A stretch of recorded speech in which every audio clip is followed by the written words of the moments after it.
McLaughlin. Team USA, Olympian, and now Penn Relays Olympic development for the first time.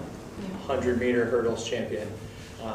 Sydney, if you just want to open up with a comment on your race today, and then we'll open it up for questions. Yeah, really great to be back at Penn Relays. Haven't been here since my senior year of high school, so it's always fun coming back.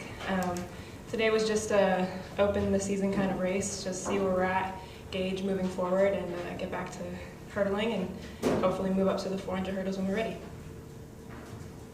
All right, open it up for questions. Thanks. Sydney Jonathan Tamble of the Philadelphia Inquirer. Obviously, the last time you came here, you were a little less known worldwide, I think, and by track fans than you are now. To come back as a double Olympic medalist and get the kind of cheers and recognition you got from the crowd today, what that means? It meant a lot. I remember watching, amazing pros run here when I was in high school and just looking at them warm up and aspiring to be there one day. So being able to now be in that position and come back and inspire the next generation, not that they're too far off, is just really cool, and it's a dream come true. Hey, Ryan at ENJ.com. So got the UC ceremony desk. Nice. Just talk about some of your best memories here. Yeah, I remember running here with my team. It's very intimidating. It's a large crowd and there's a lot of energy here. But these were some of our best races because it pushed us out of our comfort zone.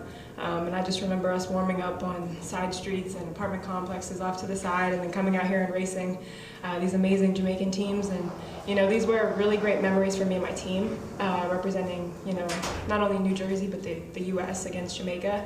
So I really think it's awesome having to have that environment where these high schoolers can compete. Hi.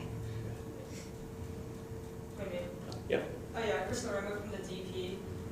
What was it about Penn Relays that made you want to come back and run today? Just coming back east, I live an hour from here, so we would always come up here and watch, and my parents are track fanatics, so even if I wasn't running, I'm sure they still would have been here. So being able to have them come to the meet and watch me was a big part of it as well, and just being able to come back to a meet that I haven't been to in a long time. Hi, I'm Esther from the Daily Pennsylvania as well.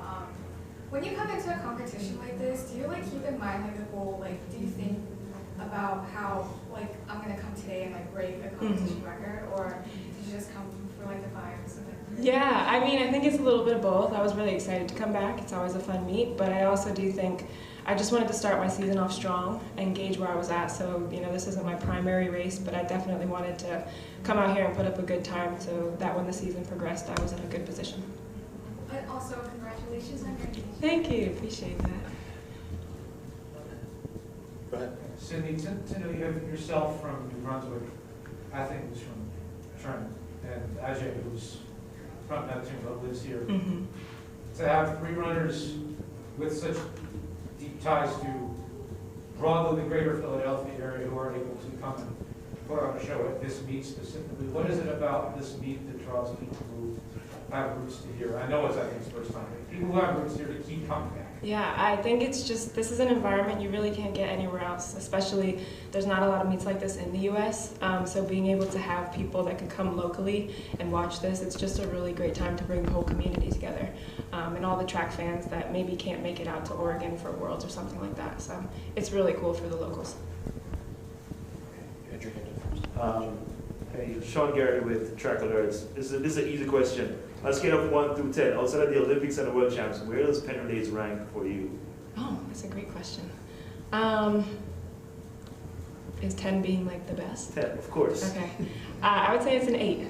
It's an 8. I think, me coming back now as a pro, I'm learning to enjoy it a little bit more. I think in high school you're just so focused on all the people, it's what is happening? But no, it's definitely a super high energy meet, and I really feel like you can't get something like this anywhere else, so it's definitely, it's up there for sure. Jim.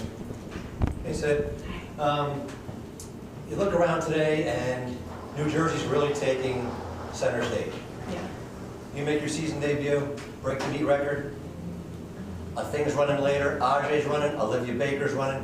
Can you kind of talk about New Jersey track and field and just the powerhouse state it is? And just look around. Like I said, today it's everywhere. You look at Erin Downey, you got inducted into the Wall of Fame today. I mean, New Jersey track and field royalty is just everywhere here. Just kind of talk about the strength of the state, what it means to you to represent the state as well as you do. It means a lot for sure. I think we're sometimes overlooked as a powerful state when it comes to the sports. So just being able to have so many of us that are, doing really amazing things on the highest level, I really feel a sense of pride being from Jersey, and every time I see them at a meet, it's like, okay, yeah, we're competing, and sometimes we're competing against each other, but ultimately we're putting on for our state. So it's really awesome to see. Great.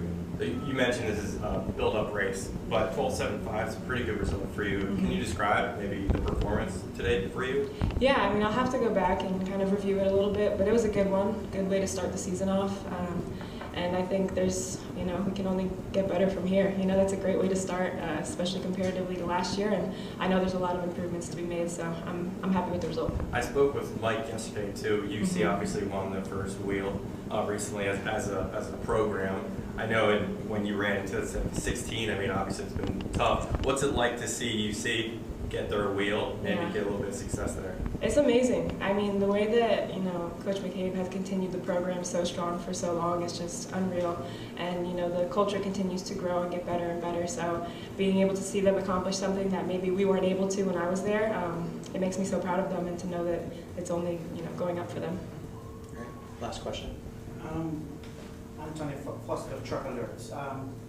And this is a Jamaican question.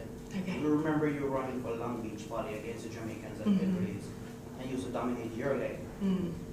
First, what happened to Long Beach Poly? We have not heard of them in recent years, especially competitively going up against the Jamaicans.